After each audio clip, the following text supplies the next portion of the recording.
আজকে এখানে আমাদের মাননীয় প্রতিমন্ত্রী জনাব মায়ানব উপস্থিত হয়েছেন।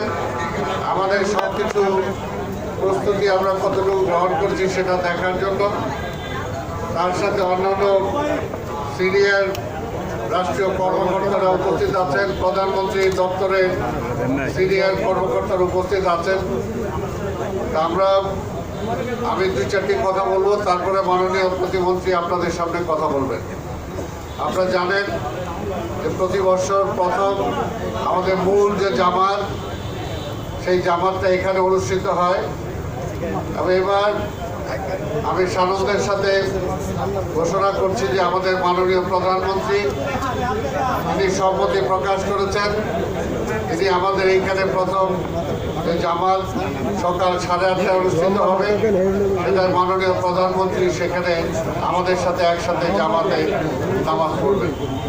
এইখানে আপনারা সবাই জানেন যে প্রায় 35,000 লোকের জন্য নামাজের ব্যবস্থা আছে, পাশাপাশি মহিলাদের জন্য নামাজের ব্যবস্থা আছে।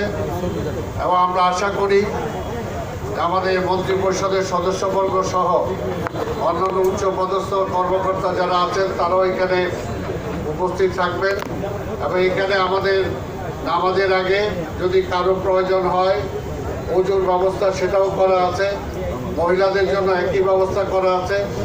আর প্রতিবারের ন্যায় আমাদের প্রথম ঢোকার সময় গেটগুলো খোলা কম থাকবে, বের হওয়ার সময় গেটগুলো সব খুলে দেওয়া হবে যাতে সবাই খুব দ্রুত সময় বের হয়ে যেতে পারে। আমি আসলে আজকে তেমন খুব বেশি একটা বক্তব্যের কিছু নেই, আপনাদের সবার সহযোগিতা আমরা চাই। ঢাকা দক্ষিণের পক্ষ থেকে নাগরিকদের সকল সহযোগিতা আমরা চাই, প্রশাসনিক সকল সহযোগিতা ইতিমধ্যে আমরা পেয়েছি এবং ইনশাআল্লাহ ঈদ পর্যন্ত আমরা সেটা পাবো।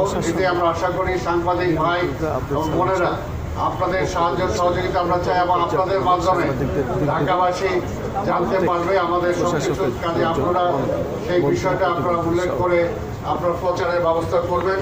এখন আমি মাননীয় প্রতিমন্ত্রী